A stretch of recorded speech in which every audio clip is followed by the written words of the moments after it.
Hello, everyone, and welcome back to another episode of Let Me Just Say This. Your girl is back on the mic with you. If you're watching, hello, hi, welcome back to the living room once again. I know I went MIA for the past 2 weeks, but your girl had a lot on her mind, and I just couldn't bring myself to record. And I'm going to talk about that a bit today with you guys. This episode is absolutely dedicated to anyone who has or have had situations in their life where they were dealing with someone who essentially they had no business dealing with, or for the people who have recently stopped dealing with someone and are kind of struggling with that. So we can go ahead and get right on into it. So I'm sure by now you can tell I was dealing with someone, not dealing with them anymore. No, I have been seeing this guy for the past couple months and really light work, nothing too crazy.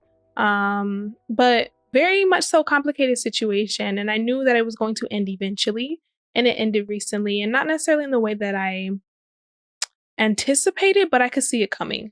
And it wasn't, I can't say that it was mutual, but I can't say that I'm necessarily upset about it, because like I said, I'm like, this can't last forever. And I think maybe we both knew eventually shit would hit the fan, So I do still find myself though sometimes missing him. And of course it's still like kind of fresh, but like I said, it wasn't a breakup. It was just, now I can't talk to that person no more. Now we're on no contact. And let me just say this, baby. If you are having no contact with somebody, don't break that no contact, baby. Don't break the no contact. I learned my lesson. Breaking no contact don't get you nowhere. Like, breaking no contact is not going to help you. If anything, it'll keep you stuck where you were. It'll hinder you from moving forward. And there are times, of course, where I want to text that man and be like, yo, I miss you. But the thing is, what do I miss? Like, sometimes you really got to sit back and ask yourself, like, do I actually miss this person, or do I just miss what we used to do? Do I just miss how they made me feel? Do I just miss having somebody around? I'm like, okay, I'm thinking about the situation now, like with a sober mind, with a clear head. What about this was actually beneficial for me outside of the physical? It really wasn't. The situation was not inherently beneficial for me, and I'm like, okay. And it honestly went against like everything I said I wanted out of my relationships. And I know that sounds crazy, right?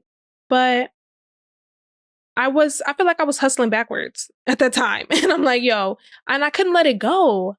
Mind you, why is it so hard? We know damn well we're not supposed to deal with somebody, but we stay anyway. Why couldn't I let it go? I can't tell you, but I will say there are a couple factors that played a large role. Like I said, it was very light work between me and this man. But when I tell you we used to have a time, baby, we had a time.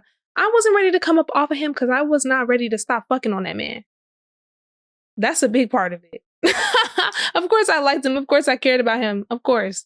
But my God, today, we don't talk enough about how much sex clouds your judgment. Because one moment I could have been like, okay, I need to stop dealing with him because X, Y, and Z. And then a couple hours later, I'll be like, I don't really care about that.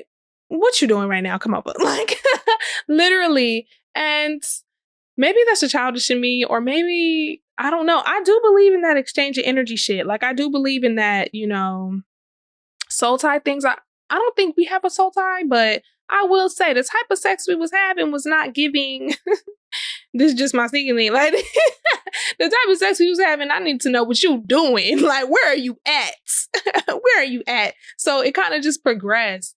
Mind you, like I said, this is over the course of months that I'm dealing with this person. I do not believe that people can be in strictly sexual relationships for extended amounts of time.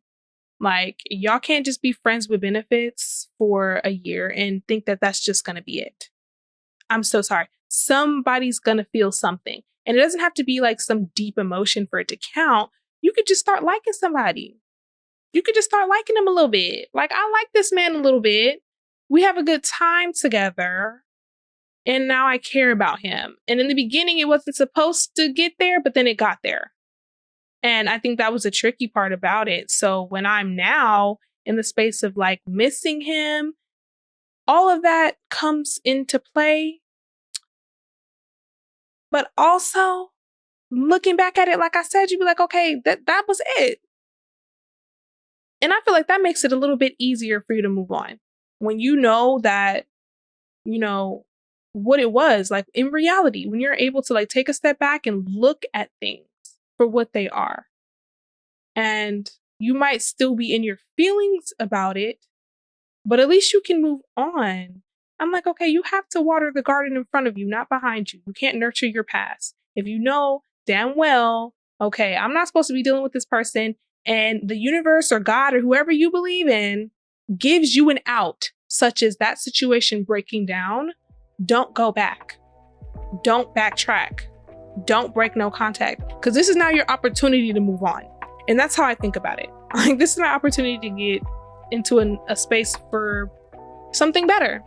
So with that, I also want to touch on how dealing with someone you have no business dealing with can bring out the worst in you. Because I definitely found myself doing things and feeling ways that really made me feel beside myself.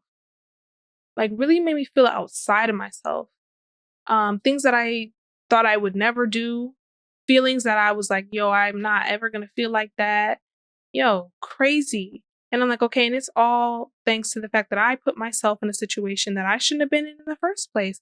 I think inherently, when you know you're in a toxic situation or you're in a situation with someone you shouldn't be in, I think that that energy is going to be bad and it will bring out the worst in you. It will bring out the worst in you. You wonder why a lot of these people who be in these toxic relationships be doing crazy shit. Cause you just feeding off of that energy, that negative energy that is bound to arise. Cause you in a situation you're not even supposed to be in the first place. You ain't got no business being here. So I feel like now you're welcoming in all that negativity. And I don't think it might not even be either party's fault. It might just be, I don't necessarily feel like it's intentional all the time, but life is crazy enough that if you put yourself in a situation where you're dealing with someone you have no business dealing with, only negativity and bad things can arise. No good is going to come from you, dealing with somebody you ain't got no business. No good is going to come from that. If you think it's going to be sunshine and rainbows and all the other shit, it's a fallacy, baby. Something somewhere is going to go left every single time. Because really, that's how much of a jokester God is, to be honest.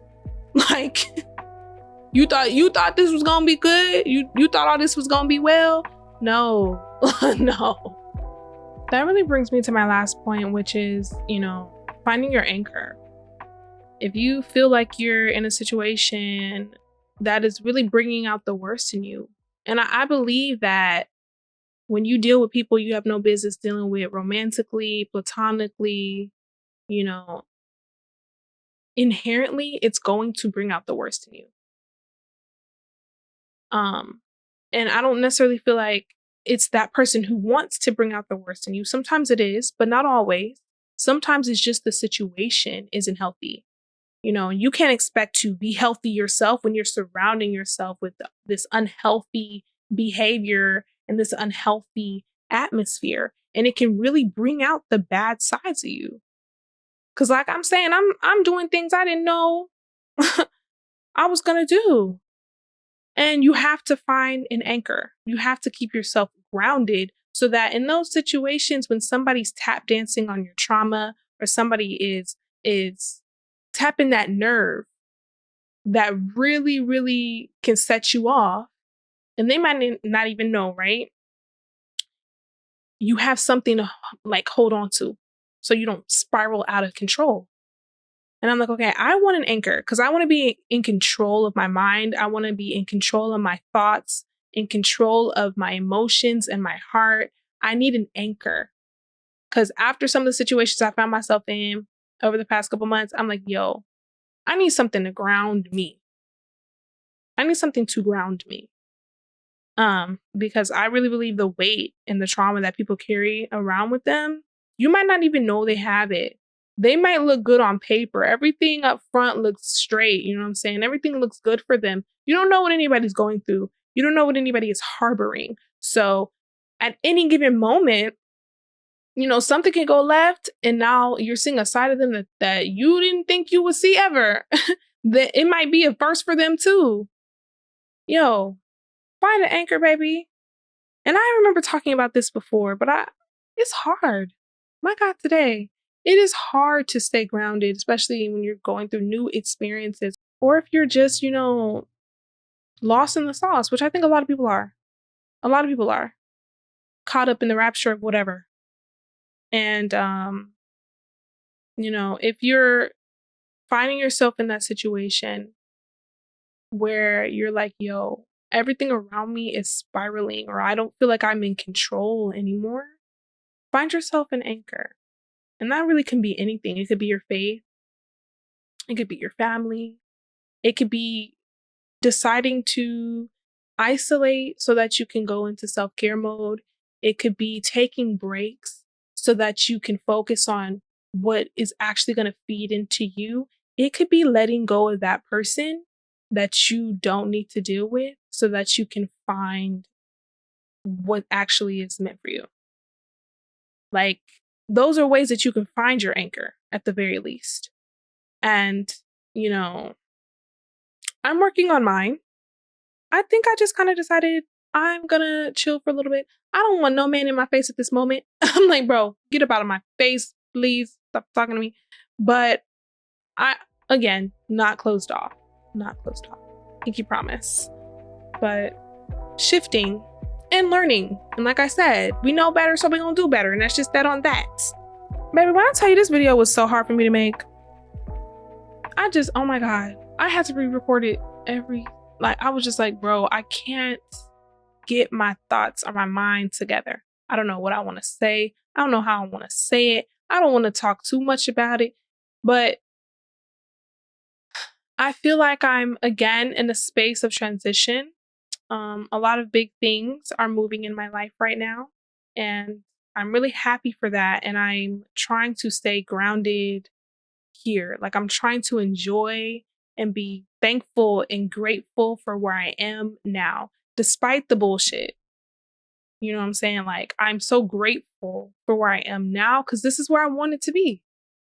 Like, I don't know. I feel like we spend so much time like thinking about what we want for the future. What's the next move? What's the next race? Like, where am I going next?